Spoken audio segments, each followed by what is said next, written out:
participar desse ensaio. Quem ama? Eu amo participar desse ensaio, né? É um ensaio, né? O que nós fizemos aqui é um ensaio para depois, eternamente, estarmos diante do Senhor, celebrando, se unirmos. Pensa aí comigo com carinho.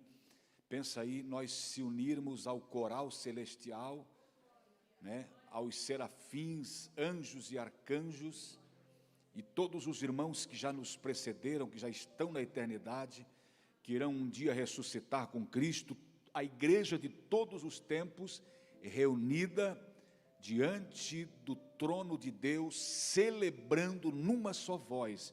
Já pensou que coisa linda, irmãos? Glória a Jesus. Eu tenho essa esperança, por isso que eu disse que isso aqui é um ensaio, né? É um ensaio para depois nós cantarmos no coral celestial. Graças ao bom Deus. Queridos, nós encerramos na última quarta-feira, nós encerramos o nosso propósito sobre o tema Uma Fé Extraordinária, nós encerramos com o pastor Fábio, e hoje a gente não está no propósito mais de temas, né? Não está mais subordinado a temas, e a gente vai hoje, mesmo assim, falar sobre alguma coisa que Deus tem falado comigo por esses dias. Deus tem falado forte ao meu coração, e eu quero compartilhar com você, amém? Hoje é noite de cura, pastor? Sim, hoje é noite de cura. Hoje é noite de libertação? Sim, é noite de libertação. É noite de salvação? Sim, é noite de salvação. Noite de milagres? Sim, é noite de milagres. Amém? Glória a Jesus. Nós vamos abrir a nossa Bíblia, vamos lá comigo. Abra comigo a sua Bíblia. Glória a Jesus. Lá em Mateus, o Evangelho de Jesus Cristo, segundo a narrativa de Mateus, no capítulo 8. Mateus capítulo 8. Glória a Deus. Eu estava ali ouvindo os louvores e a mente da gente vai longe, né, meditando na palavra de Deus, e eu encontro na Bíblia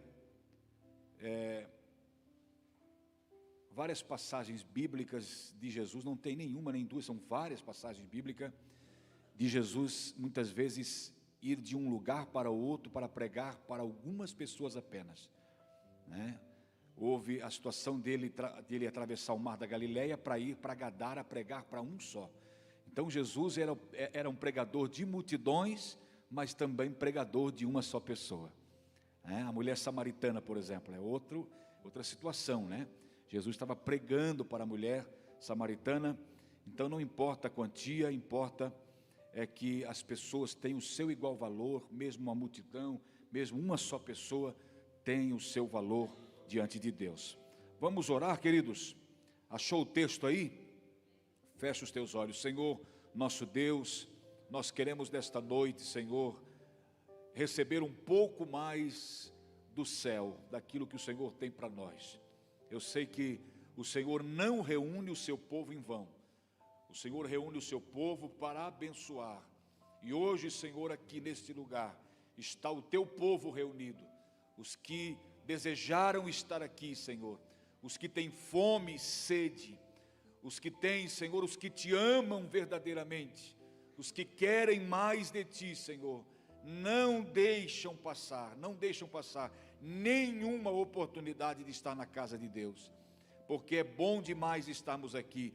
Cada vez que viemos aqui, cada culto que participamos, meu Pai, é um momento glorioso de aprendizado, de crescimento espiritual, pois a Tua palavra para nós é alimento espiritual. Deus, em nome de Jesus, todos que aqui estão, que a Tua graça nesta noite, Senhor, possa animá-los, fortalecê-los, encorajá-los. Ó Senhor, renova as nossas forças. Em nome de Jesus eu profetizo que nesta noite é uma noite de renovo espiritual para todos nós que estamos aqui.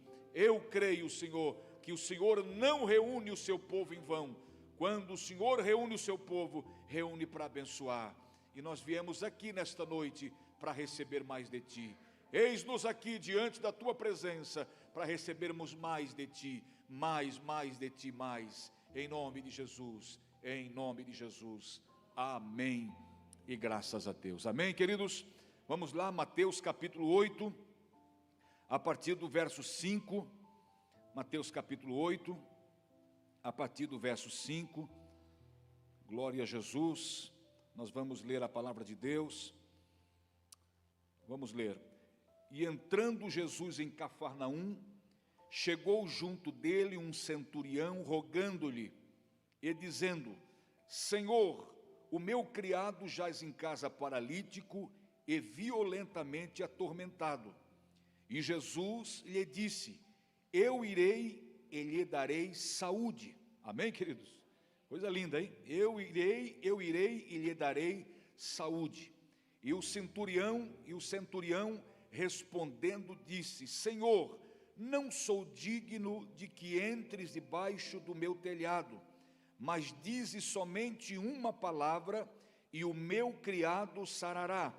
Verso 9, pois também eu sou homem sob autoridade, olha só o verso 9, pois também eu sou homem sob autoridade, e tenho soldados às minhas ordens, e digo a este, vai, e ele vai, e ao outro, vem, e ele vem, e ao meu criado, faze isto, e ele o faz. E maravilhou-se Jesus ouvindo isto. Olha só, que coisa linda. E maravilhou-se Jesus ouvindo isto, e disse aos que o seguiam, em verdade vos digo que nem mesmo em Israel encontrei tanta fé, mas eu vos digo que muitos virão do Oriente e do Ocidente, e assentar-se-ão à mesa com Abraão, e Isaque e Jacó, no reino dos céus. Verso 12, e os filhos do reino serão lançados nas trevas exteriores, ali haverá pranto e ranger de dentes. Verso 13, então disse Jesus ao centurião, vai e como creste te seja feito. E naquela mesma hora o seu criado sarou. Amém, queridos? Eu chamo a tua atenção para o verso 10. Olha o verso 10.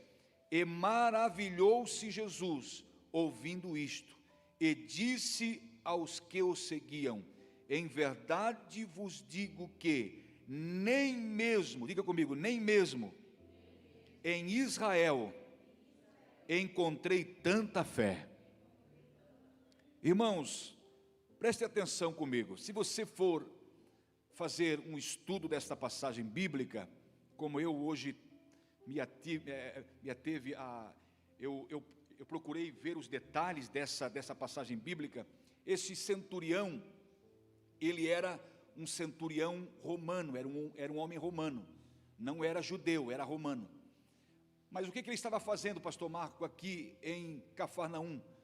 Cafarnaum, irmãos, toda a cercania, Cafarnaum, Jerusalém, Judéia, eles mantinham guarda naqueles lugares. Nessa ocasião aqui em que Jesus desenvolveu o seu ministério, Roma dominava Jerusalém e pagava alta soma de tributo para o governo romano. E com esses impostos que Jerusalém pagava, Israel pagava para o governo romano, eles tinham a guarda desses centuriões e muitos soldados romanos que estavam ali para guardar o povo, para manter a ordem naquele lugar, naquela região. E esse homem aqui, ele se destaca entre os demais, porque ele foi um homem de fé. Ele foi um homem de fé, mesmo não sendo judeu, porque a gente espera e acredita que somente do nosso meio, somente os que convivem com a gente, professam o mesmo credo da gente, que são os da fé. E a gente muitas vezes não se atenta que muitas vezes pessoas que não fazem parte do nosso ciclo, da nossa turma, vamos dizer, do nosso time, pessoas que não fazem parte da igreja, do evangelho, pessoas não crentes, muitas vezes têm uma fé muito mais poderosa do que aqueles que estão no nosso meio. Muito mais poderosa. Pastor Marco, mas ele não era judeu. Aí é que está, irmão. Aí é que está. Não era judeu e Jesus esperava que o povo dele tivesse uma fé que correspondesse a ele com uma fé extraordinária. Por quê? Porque eles tinham tudo em mãos, tudo em mãos. Eles tiveram os profetas, eles tinham a Torá, eles tinham a sinagoga, eles tinham o templo, eles tinham os escribas, fariseus, eles tinham os anciões, eles tinham toda a liderança que passava o conhecimento para eles. E Jesus esperava desse povo, que esse povo correspondesse a ele, com muito mais fé, ou com fé. E aí a gente, quando lê uma passagem dessa aqui, a gente fica pensando, mas será que as pessoas que professam um outro credo religioso, será que Deus pode fazer alguma coisa por eles, quando eles dizem ter fé, dizem clamar a Deus, clamam a Deus? Será que Deus pode fazer alguma coisa? Está provado aqui que pode. Ah, mas o fulano nem evangélico é, pastor Marco, e recebeu um milagre na vida dele. Pois então é isso aqui, ó. Se encaixa dentro disso que eu estou falando para vocês aqui. É um absurdo, né? Muitas vezes. É inaceitável para os mais religiosos. Não segue Jesus, não pode ser beneficiado. Não, irmãos. Esse texto prova para nós. Porque olha só o verso 10. O verso 9, no verso 9, ele fala para Jesus que ele tem autoridade, ele reconhece em Jesus, quando ele fala isso aqui dele, ele reconhece em Jesus uma grande autoridade.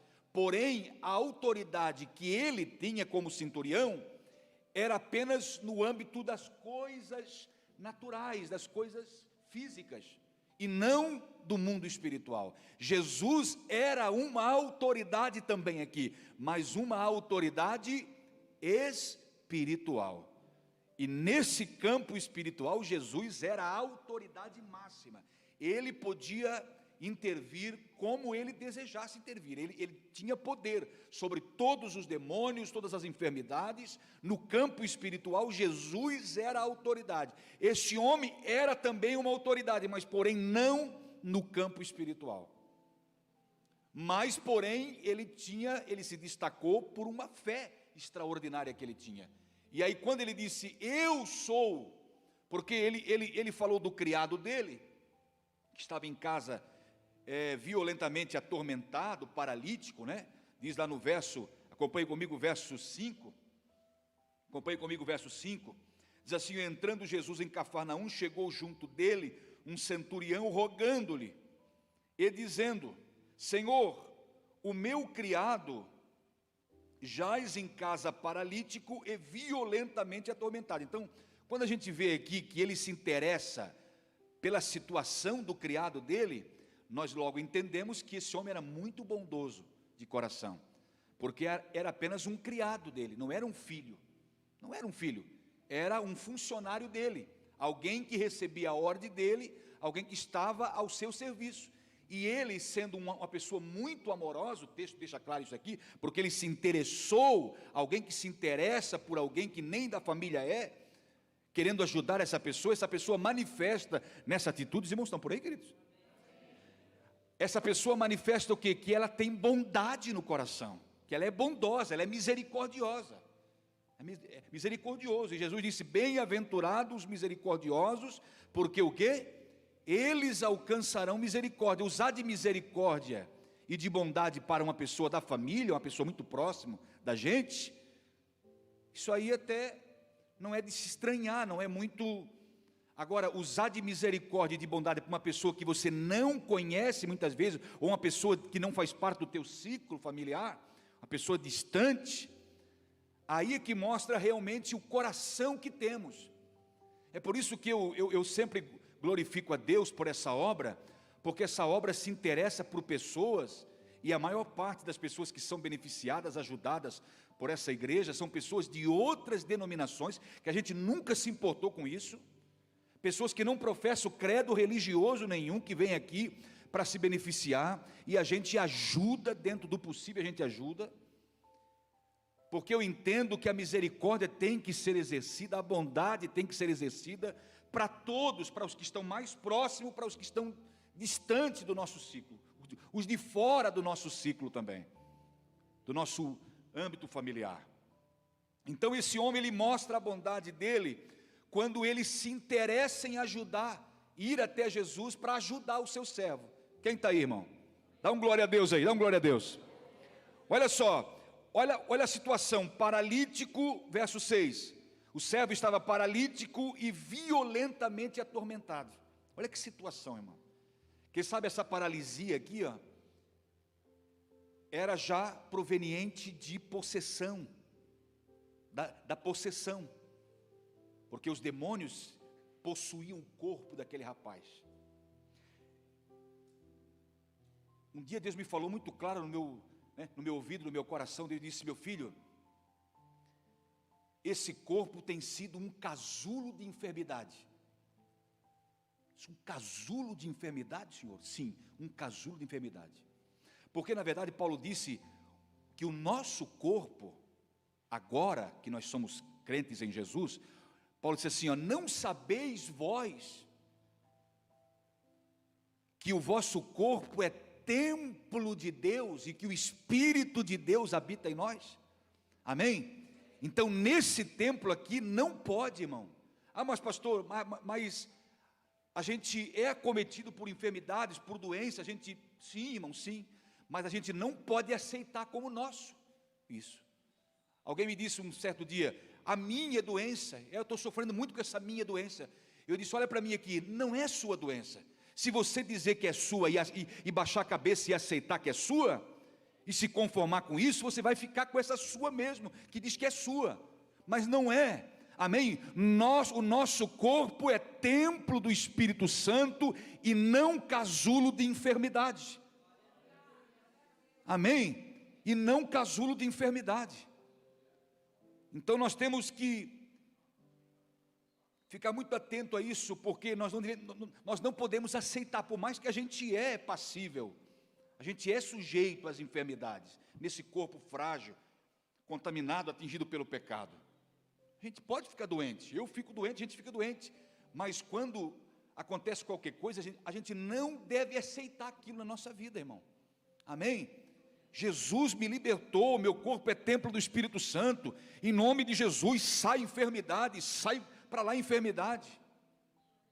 E nem tudo é demônio também, como muitos atribuem tudo a ele.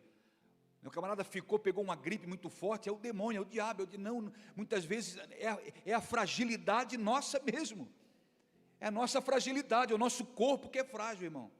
E muitas vezes tem situações na nossa vida, irmão, que não é dardo inflamado do maligno, é prova de Deus na nossa vida, é Deus nos provando. E aí, claro que em muitas situações, nem todas, em muitas situações, nós temos um inimigo que vive 24 horas rugindo como leão, como disse Pedro, buscando a quem possa tragar. E aí ele se aproveita da situação, mas via de regra, irmão, não é tudo demônio, tudo demônio. O nosso corpo é sujeito às enfermidades. Agora, nesse caso aqui, tudo indica que essa paralisia, quem sabe, foi ocasionada por essa possessão. Porque em muitos lugares na Bíblia, eu vou encontrar nos evangelhos, mais precisamente, que quando Jesus expulsava o demônio, a pessoa era curada. Então, quem estava ocasionando aquela maldade, aquela enfermidade na pessoa, aquela debilidade, aquela disfunção do seu corpo, era o diabo. E uma vez que o diabo foi expulso, o seu corpo voltou ao funcionamento normal. Então, tudo isso nós temos que nos atentar e pedir muito. É por isso que é importante nós termos o discernimento e comunhão com o Espírito Santo, que vai nos orientar em tudo na nossa vida, irmão. Na nossa trajetória, eu aceito Jesus aqui, eu tenho a minha trajetória até lá. Nessa minha trajetória, irmão, quem vai me dar todo o suporte necessário para mim vencer, para mim ser um vencedor, sabe quem é? É o pastor Marco, é isso? também, mas é o Espírito Santo de Deus. Espírito Santo. Então, discernimento é o que nós precisamos. Olha comigo o verso 7. E Jesus lhe disse: eu irei, e lhe darei o que, irmãos? Saúde. Quem dá saúde para a gente então? Jesus nos dá saúde.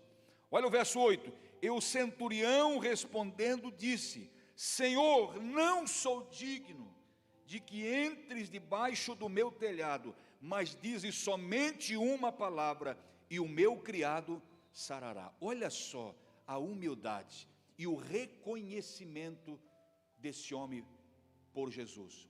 O tanto que ele admirava e reconheceu o senhorio desse mestre amado, que era uma autoridade muito mais do que ele, muito mais do que ele.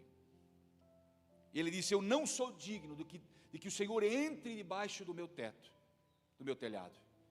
Olha o que ele pede para Jesus. Olha o que ele pede para Jesus, a continuação do verso 8. Senhor, não sou digno de que entres debaixo do meu telhado, mas dize o que, irmãos? Somente uma palavra e o meu criado sarará. Ou seja, muitas vezes é preciso que se vá ao local. E Jesus sabia disso, porque em muitos lugares, por exemplo, na casa de Jairo, Jesus foi pessoalmente na casa de Jairo. Agora, como aqui esse homem reconheceu a autoridade que estava diante dele, que era Jesus, que era mais do que César, era mais do que César, o imperador romano, na qual eles deviam obediência a César. Ele era muito mais do que César, muito mais do que Pilatos, Anás e Caifás, Herodes, muito mais. Ele reconheceu em Jesus a autoridade máxima. Tanto é que ele faz essa observação, ele disse: eu também tenho autoridade. Digo ao meu servo, olha o verso 9 comigo.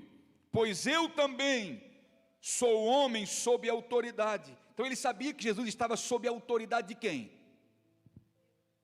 Do Pai. Do Pai. Jesus estava sobre a autoridade do Pai. Mas mesmo ele sendo Deus, pastor Marco, sim, ele estava sobre a autoridade do Pai, porque ele estava na sua humilhação. Então tudo que ele fez respaldado pelo Pai. Ele estava sob a autoridade do Pai. Olha só, e esse centurião estava sob a autoridade de César, o imperador romano. Então há uma diferença muito grande, né? Ele reconheceu isso, que Jesus era a autoridade máxima. Sou homem sob autoridade, verso 9, e tenho soldados às minhas ordens, e digo a este: vai e ele vai, e a outro: vem e ele vem, e ao meu criado: faze isto e ele o faz. Então olha só, eu tenho autoridade, eu mando fazer e as coisas acontecem, porque eu tenho autoridade. Assim também tu tens autoridade, tudo que tu mandar é como se ele estivesse falando.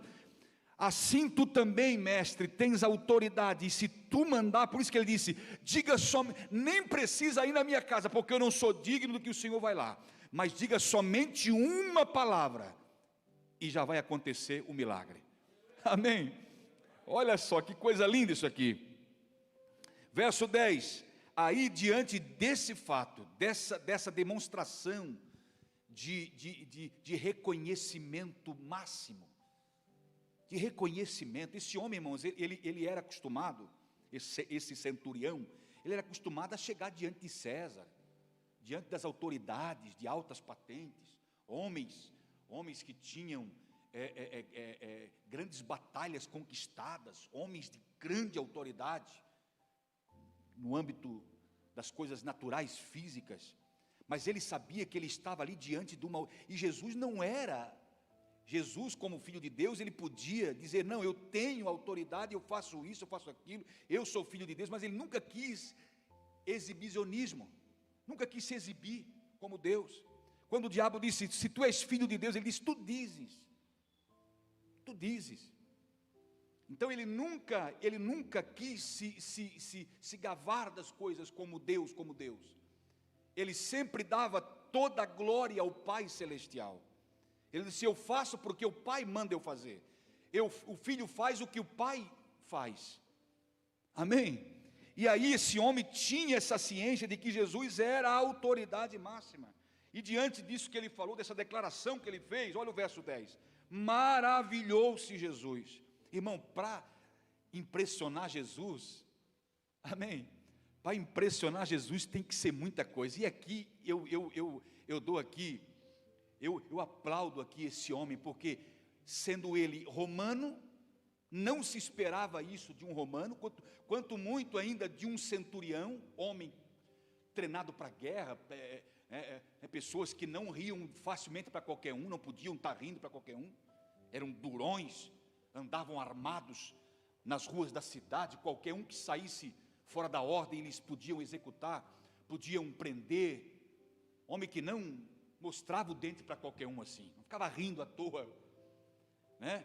Então, ele fazer isso a ponto de impressionar Jesus. Já pensou, irmão, que coisa linda? Se alguém, porque olha só, se alguém pode, né, impressionar Deus, porque eu no meu subconsciente, na minha, meu entendimento, meu pouco entendimento, eu acho que ninguém pega Deus de surpresa, e ninguém pode impressionar Deus, mas aqui Jesus como homem, na sua missão, durante esse período da sua missão, ele deixou-se impressionar pela situação, porque foi algo inusitado, isso aqui não acontecia todo dia. Tanto é que Jesus vai dizer assim, ó, nem mesmo, ele estava em Cafarnaum, nem mesmo em Israel, eu achei uma pessoa com tanta fé. Ou seja, eu acreditei que de repente eu encontraria no meio do meu povo fé extraordinárias, atos de fé extraordinários. Mas aí, irmão, entra o que João falou, em João capítulo 1 e o verso 11. Ele veio para os que eram seus, e os seus não o receberam. Esse povo não correspondeu à altura dos planos, não correspondeu à altura da revelação de Deus, porque esse povo teve altas revelações. Irmãos, esse povo foi o povo mais, a nação mais privilegiada da terra. Paulo vai dizer isso em Romanos. Deles é a lei, deles são os profetas. Paulo vai dizer isso. Então foi um povo que teve altos privilégios. E quando chegou o momento de o Filho de Deus se encarnar, vir na terra como Salvador, esperava deles que eles correspondessem à altura da revelação, eles não corresponderam. Sabe aquele negócio que tu investe no filho, acreditando que o filho vai te encher de alegria, de prazer, quando você vê lá na frente, e ele de repente dá um desgosto para você? Você esperou, você investiu nele. E essa nação, irmão, Deus investiu nessa nação, já desde Abraão Deus investiu. E quando o Salvador veio, ele esperava que eles correspondessem à altura das revelações que tinham, porque não era qualquer nação, e não existia, ou melhor, nenhuma nação que tivesse a revelação que eles tiveram, o privilégio que eles tiveram, mas eles não responderam à altura. E aí, irmão, lamentavelmente, teve que vir um romano para deixar registrado isso aqui, ó. Mateus teve essa felicidade, Marcos também, de registrar esse episódio, deixar aqui, ó, para que hoje a gente pudesse também fazer um comparativo. Quem está aí? Fazer um comparativo que a gente acha que é só no nosso meio, no nosso ciclo aqui, que acontecem as coisas, que tem fé. Se não for do nosso ciclo aqui, do nosso meio, não pode acontecer. Sendo que Jesus não olha muitas vezes para a forma que a pessoa até chega a Ele, mas pela fé que ela tem ardendo no coração dela. Amém? Quem está aí? Olha só, e maravilhou-se Jesus. Meu Deus, será que Deus pode olhar para nós e se maravilhar com a gente hoje, irmão? Será que Ele pode dizer, aquela minha filha tem fé, como Jó, está lembrado de Jó? Observasses tu, o próprio Deus dando testemunho de Jó, observasses tu o meu servo Jó? Ou será que a gente está costumeiramente já dentro da igreja, mas não tem mais uma fé ativa? A gente vem empurrado. Conhece o crente carrinho de mão que só vai empurrado? Brincadeira. Só vai empurrado, ele está que não se aguenta mais, ele está, né, é só aquela casquinha. Irmão, nós não podemos, olha só, queridos, eu também, todos nós corremos o risco, com o passar do tempo, a gente corre o risco de ir se acomodando, estacionando, porque a nossa fé tem que estar ativa, a nossa fé tem que estar viva dentro de nós. Como manifestar isso, né? Como a gente vê, como a gente consegue ver quando a fé está viva dentro de uma pessoa, né? Como? Pelo entusiasmo dela de vir na casa de Deus. É um dos sintomas é uma das evidências mais claras para mim. Porque se o camarada não tem mais ânimo para vir na casa de Deus, aonde mais? O que se espera mais? Eu oro em casa, não, tudo bem, amém. Mas a igreja, irmão, a casa de Deus, o local de reunião, do culto, de ajuntamento do povo de Deus, se nós perder o ânimo de vir nesse lugar, se nós deixar que essa fé, igual o pavio, só fumegando ali, irmão, nós corremos o risco. Então, deixe a sua fé bem ativa dentro de você. E como cultivar isso, né, pastor? Irmão, com muita oração, querido. Então, o segredo está aí, tá, irmão? O segredo está aí. Encontros e tudo mais, congressos, isso tudo aí, irmão, vem para somar. São vitaminas que vêm. Mas o básico para fortalecimento, aquela comida forte que sustenta, é a oração, vida diária com Deus, na leitura da palavra. Eu sempre tenho falado isso, é uma vida diária com Deus, na leitura, na oração, no bom testemunho, para ter essa fé viva dentro de nós. Porque se a gente começar a achar que tudo é normal, nada mais é pecado, não precisa orar tanto, se começar a entrar esses pensamentos na nossa mente, se começar a dominar nossa mente, não precisa orar tanto, se deixar essas coisas dominar a nossa vida, irmão, a nossa fé vai desse tamanho, vai a 0, numa escala de 0 a 100, vai a 2, 3, e tu vai perdendo a motivação. Então, temos o exemplo desse homem, a fé dele era tão extraordinária, o reconhecimento dele foi tão glorioso, que ele disse: diga apenas uma palavra, não precisa ir nem na minha casa, porque a tua palavra e você ir na mesma casa, né, e você ir lá em casa, a tua palavra e você ir lá em casa é a mesma coisa, a tua palavra e você ir na minha casa.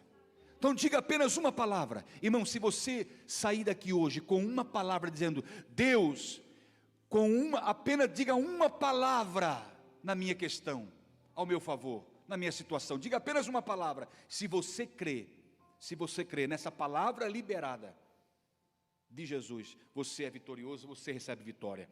Olha só o verso 10: e maravilhou-se Jesus ouvindo isto, e disse aos que o seguiam. Então é exemplo para os demais, os que seguem vão agora, Jesus vai destacar para eles um exemplo, o exemplo de um romano.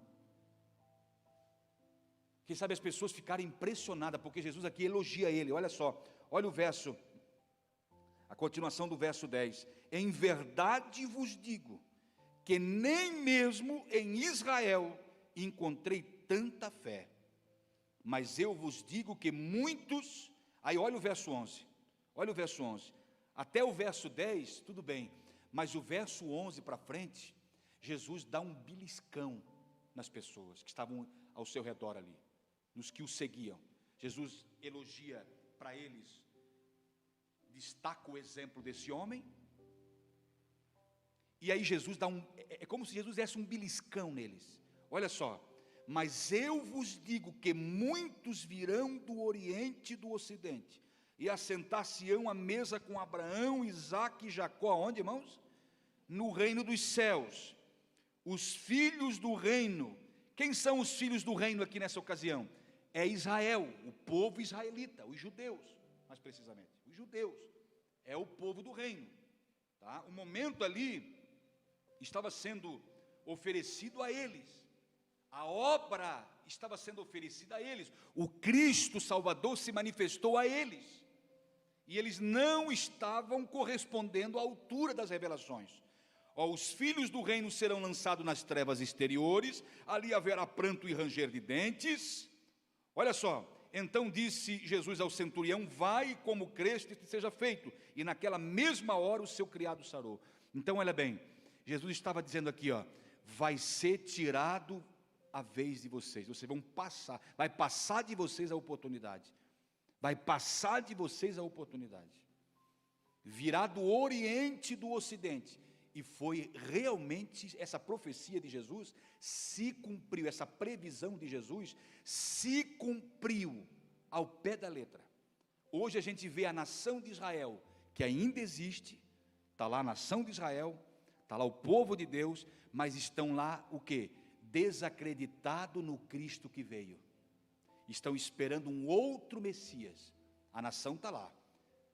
Houve há meses atrás, uma cogitação de que o Messias já estava entre eles. Os anciões, os rabinos, os mais proeminentes entre eles lá, destacaram, até um que faleceu há pouco tempo, ele disse que no leito de morte, ele disse: o Messias já está no meio do seu povo, disse ele. Então há uma cogitação entre eles, porque eles não acreditaram naquele que veio há 2000 anos atrás, que nós acreditamos.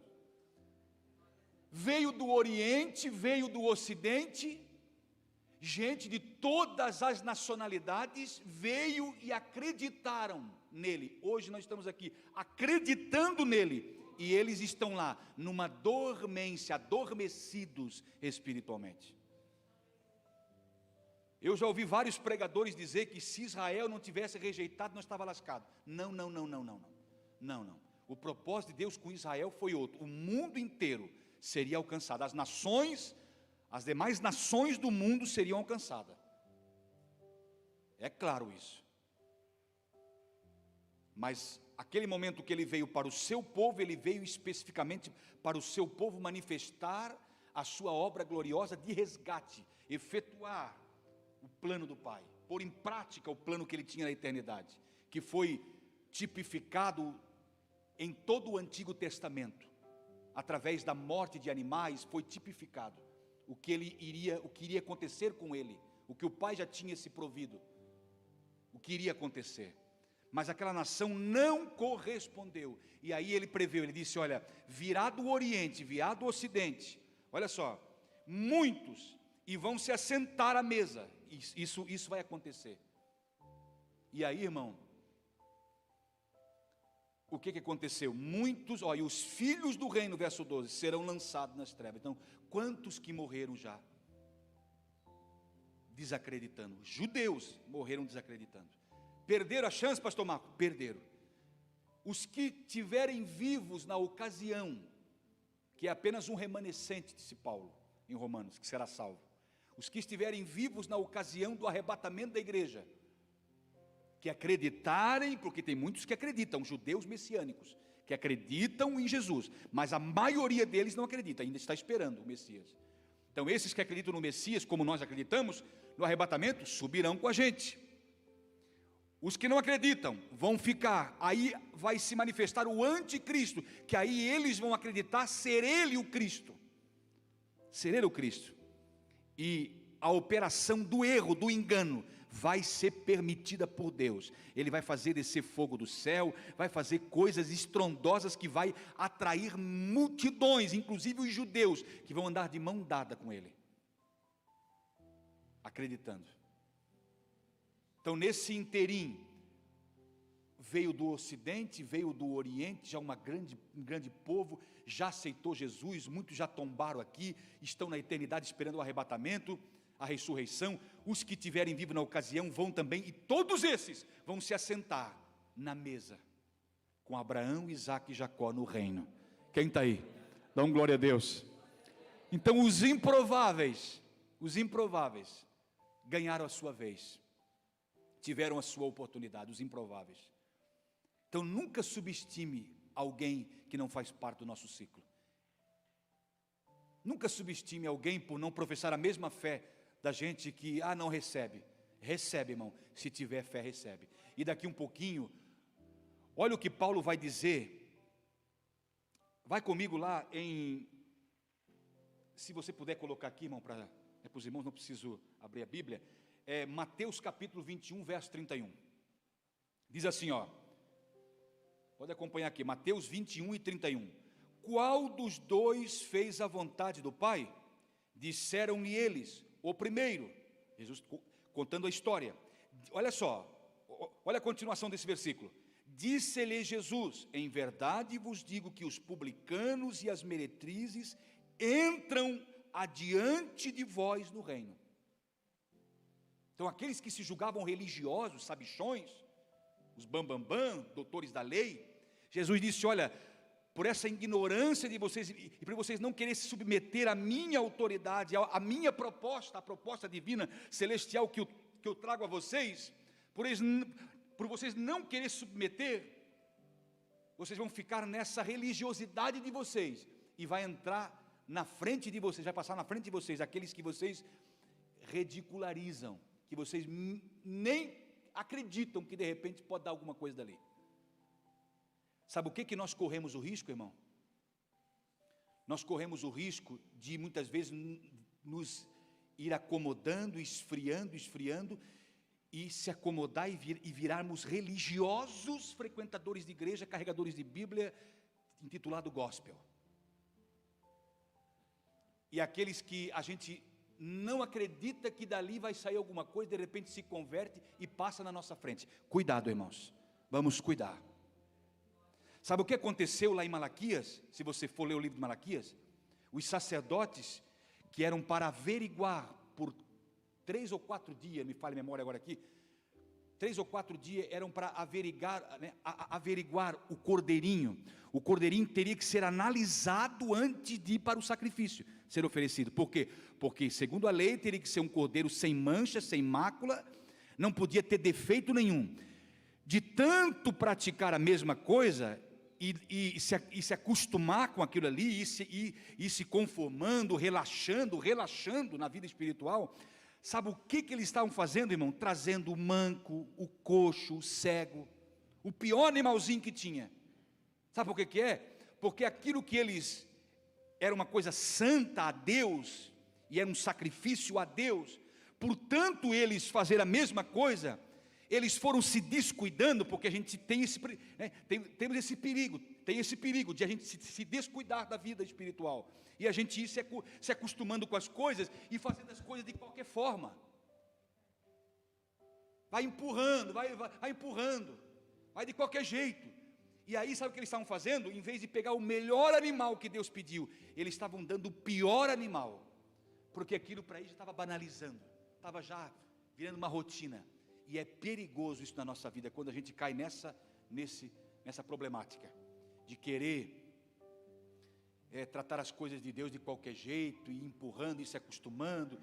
Estou enfadado, então pede misericórdia para Deus, que Deus te renova, meu irmão. Eu estou enfadado, eu estou cansado, né, dessa vida de cristão, de fazer as coisas. Pede misericórdia para Deus, vai buscar renovo do céu para a sua vida, meu irmão. O que nós não podemos é se conformar, porque nós temos essa tendência. Nós temos, por mais que a gente não queira, nós temos a tendência de fazer as coisas de qualquer jeito, empurrar com a barriga, e de qualquer jeito, fazer vista grossa, isso, aquilo, e de qualquer jeito, e atravessado mesmo. Nós temos, está na nossa natureza contaminada pelo pecado. Então, se nós não cuidarmos, pessoas entram na nossa frente e a gente fica a ver navio, achando que a nossa religiosidade e o tempo de cristão, de igreja, o tempo de igreja, vai nos salvar. Por isso que é pago todos iguais lá na vinha. Por isso que é pago todos iguais. Os que chegaram ontem no Evangelho, se o arrebatamento for hoje, os que chegaram ontem vão receber a mesma coisa que nós. Olha só. Em verdade vos digo que os publicanos, os mais taxados como malucos e ladrões e tudo mais, os mais desvalorizados pelas pessoas, as meretrizes, as mulheres da vida, olha só, entram adiante de vós no reino de Deus, porque João veio a vós no caminho da justiça e não o crestes, mas os publicanos e as meretrizes o creram. Tá? Vós, porém, vendo isto, nem depois vós arrependestes para crer. Verso 32. Nem depois. A gente vê os outros passando na frente. Fulano se converteu? Sim, está na igreja. O outro irmão relatando. Ele se converteu, mas pensa num homem cheio da graça de Deus. Pensa numa pessoa que busca Deus. E aquela pessoa, há 10, 15, 20 anos na igreja, está lá assim, desmotivada, para baixo. Isso, aí culpa a liderança, culpa o pessoal do louvor, culpa o sistema da igreja, o andamento em si das coisas. Porque aqui não tem muita motivação mesmo. Vai culpando, vai terceirizando, vai culpando, vai jogando a culpa nas pessoas. Irmãos, ninguém precisa dizer para ninguém que nós temos que buscar renovo todos os dias em Deus. Isso nós sabemos, sim ou não? Nós sabemos disso. Temos que buscar nos renovar em Deus a cada instante. Olha Romanos 11, verso 20. Bota para nós lá. Olha o que Paulo falou. Está bem, pela sua incredulidade foram quebrados. Israel, né? E tu estás em pé, pela fé, que somos nós, os gentios. Então não te ensoberbeças, mas teme. Eu estou há 25 anos, 30 anos na igreja. Se não buscar se renovar em Deus, vai cair numa mesmice, numa frustração própria, a fé vai lá para baixo, e daqui um pouquinho outro que era improvável, que era um romano, que nem do nosso ciclo, é um romano, nem israelita não é, vai mostrar uma fé maravilhosa, e vai servir a Deus maravilhosamente, a ponto de ser exemplo, de Jesus tomá-lo como exemplo. Olha só, está bem, pela sua incredulidade foram quebrados, e tu estás em pé pela fé, então não te ensoberbeças, mas teme. 21, porque se Deus não poupou os ramos naturais, que é Israel, povo de Israel, teme que te não poupe a ti também? Meu irmão, não, esse negócio de salvação, uma vez salvo para sempre, não é assim, irmão. Nós temos que todos os dias cultivar a nossa fé. Cultivar a fé é semente, essa semente precisa ser cultivada, precisa ser acompanhada dia a dia, com incentivos e mais incentivos. Aonde achar isso, pastor? Na palavra de Deus, na oração, na frequência dos cultos, procurando os irmãos mais espirituais para se aconselhar, para orar com eles, para estar junto com eles, pedir um conselho, pedir uma explicação da Bíblia, buscar, ir atrás, buscar, irmão, não parar no tempo, não parar. Não, estou salvo já, beleza, fui alcançado por Jesus, amém. Não, continua. É aquilo que Oséias disse no capítulo 6 de Oséias, no verso 3, conheçamos e prossigamos em conhecer ao Senhor. Ninguém já está na prateleira de cima, ninguém já chegou no ápice da coisa, nós estamos em desenvolvimento, e a nossa fé tem que ser trabalhada, cultivada, incendiada, tem que soprar dentro de nós, o Espírito tem que soprar esse fogo, para manter aceso dentro de nós, tem que soprar, amém, querido? Tem que soprar. Então, esse homem foi muito notável pela sua atitude de reconhecimento do Messias como autoridade máxima, manifestou uma fé extraordinária, sendo ele, não sendo ele o melhor do ciclo do povo de Israel, que era esperado deles, não dos outros, se esperava deles e não dos outros. Por exemplo, se você sabe que eu não tenho uma vida de oração, que eu não tenho uma vida com Deus, ando todo desconcertado, e estou aqui na frente falando para você, e você descobre que eu tenho uma vida toda errada diante de Deus, você vai dizer, mas como? Ele era para ser o exemplo e não é? Ele que era para ser o exemplo, porque Paulo disse para Timóteo, se tu, Timóteo, o exemplo dos fiéis, no trato, na caridade, isso, aquilo. Então, esse homem foi extraordinário no que ele fez, e nós, crentes, que se espera de nós, o Pai investiu em nós, se espera de nós, será que nós não vamos corresponder com uma fé extraordinária também? Foi pregado aqui algumas quarta-feiras sobre fé extraordinária, será que a gente não vai corresponder com uma fé extraordinária? Pastor, mas isso depende de nós? Sim, irmão, Sim, depende de nós corresponder. Reaja, é para reagir. Para reagir. Toma aí algumas doses desse remédio aqui, para te levantar espiritualmente. Vai para a oração, amém? E a gente vai crescer, com certeza vai crescer, vai crescer. Agora outro episódio aqui, que rapidamente eu vou terminar já, vou fazer um comparativo aqui, para você ver. Abre lá em Marcos capítulo 7 comigo agora, rapidinho, só para encerrar agora, só fazer um comparativo das duas coisas. Olha só, outra situação aqui também a gente vai ficar agora de boca aberta. Outra situação, uma mulher não israelita também. Ela era da onde, pastor? Ela era uma mulher fenícia, Ciro-fenícia, de outra nação. E olha a forma que ela chegou para Jesus. Olha a forma que ela chegou. Marcos capítulo 7, verso 24. E levantando-se dali, foi para os termos de Tiro e Sidom. Marcos capítulo 7, verso 24. E levantou-se dali, foi para os termos de Tiro e Sidom, e entrando numa casa, não queria que alguém o soubesse, mas não pôde esconder-se. Amém? Esse Jesus é maravilhoso, né? Tentou se esconder, mas não conseguiu, né? Glória a Jesus, amém? Glória a Deus, esse Jesus é maravilhoso, eu amo esse Jesus. A Bíblia é bem verdadeira, né? A Bíblia é a palavra de Deus, eu amo a palavra de Deus, porque não esconde essas coisas, né? Que no escrever, alguém que escreveu, esse alguém que escreveu, que é Mateus aqui, que é Marcos aqui, poderia omitir isso. Ele se escondeu, não, mas Deus não vai se esconder das pessoas, eu vou omitir isso aqui, não, mas ele foi, né, categórico, ele foi verdadeiro aqui, ele relatou esse episódio, ele se escondeu, Jesus se escondeu, mas não pôde, amém? Não pôde, glória a Deus, porque tem muita gente atrás dele, amém?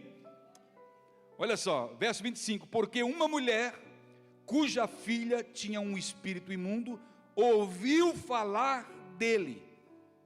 Quem foi que pregou para ela, né? Quem foi que pregou para ela? Foi e lançou-se aos seus pés. Olha só, que atitude. Ela ouviu, isso gerou fé. Ele está curando. Ele é um judeu. Ele é o Messias. Alguém pregou para ela, isso gerou fé dentro dela. E a primeira atitude dela, a coisa mais linda, ao chegar até Jesus, que ela foi. É importante que as pessoas vá até Jesus. É importante que as pessoas vá. Se é paralítico, alguém tem que conduzir. Ela foi. E quando ela chegou diante de Jesus, ela se prostrou. Isso é muito lindo. Isso mostra quem é de fato a pessoa, né? Essas atitudes mostram o que está lá dentro, né? O que está lá dentro. Porque sem atitudes, não mostra o que está lá dentro, né? O texto, ou melhor, deixa eu ver, verso 27, mas Jesus disse-lhe, deixa primeiro saciar os filhos, porque não convém tomar, 25, porque a mulher cuja filha tinha um espírito imundo, ouviu falar dele, foi e lançou-se aos seus pés. Agora o 27, eu pulei o 26 aqui, né? Deixa eu achar aqui, eu não botei o 26 ali, deixa eu achar aqui rapidinho. Olha o 26, Marcos capítulo 7, o verso 26. Quem está aí, diga amém, irmãos. Dá um sinalzinho de vez em quando aí, para mostrar que você está na terra ainda. Olha só, mas Jesus disse-lhe, ou melhor, 26, e esta mulher era grega, Ciro-fenícia de nação, então não era uma judia, não era do povo judeu, e rogava-lhe que expulsasse de sua filha o demônio. Mas Jesus, 27, disse-lhe, deixa primeiro saciar os filhos, porque não convém, ou seja, os filhos, quem é os filhos aqui? Os judeus. Deixa eu primeiro atender os judeus. Você nem judia é, nem do povo judeu é. Então deixa eu primeiro atender. Ao ouvir isso aqui, qualquer um de nós, tchau, beleza, vou procurar outro meio de, né? Vou procurar outra situação aí, outro meio, outra forma de receber um milagre, uma cura, procurar outro que possa me ajudar. Tchau. Mas não, olha o que ela fez. Olha o que ela fez. Porque Jesus falou assim, eu vim para os judeus, eu estou atendendo eles agora. Mas olha o que a mulher disse. Verso 27, mas Jesus disse-lhe, deixa primeiro saciar os filhos, que são judeus, porque não convém tomar o pão dos filhos e lançá-lo aos cachorrinhos. Olha só, então chamou ela de cachorrinho, porque havia uma situação lá de que os judeus eram tidos, né, pessoas de outras nacionalidades não eram bem aceitas, e tinha toda uma história por trás disso. E Jesus disse: não convém, né, tirar o pão dos filhos e lançar os cachorrinhos a outras pessoas de outras nacionalidades. Ela, porém, respondendo, disse: sim, Senhor, mas também os cachorrinhos comem debaixo da mesa as migalhas dos filhos. Olha só, ela não desistiu. No primeiro não de Jesus, ela não desistiu, porque aqui no verso 27 ele disse assim: ó, não convém tirar o pão dos filhos. Então no primeiro não, ela não desistiu. Olha o 28. Ela, porém, respondendo, disse-lhe, insistiu, continuou: sim, Senhor, mas também os cachorrinhos comem debaixo. Aqui está o segredo, aqui ela conquistou o coração de Jesus. Debaixo da mesa as migalhas dos filhos. Então ele disse: por esta palavra, vai, o demônio já saiu da tua filha. E indo ela para a sua casa, achou a filha deitada sobre a cama, e que o demônio já tinha saído.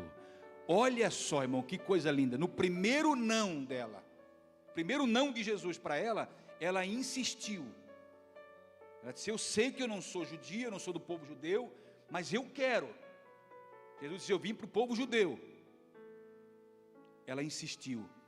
E quando ela falou: até os cachorrinhos comem também, ou seja, as migalhas, não precisa eu sentar à mesa, não precisa eu ter privilégio, não, eu não quero privilégio, eu sei que o privilégio é do povo judeu, a revelação está sendo para eles, eu não quero privilégio, eu quero as migalhas, me dá as migalhas, me atende por favor, na última hora me atende, na última hora, me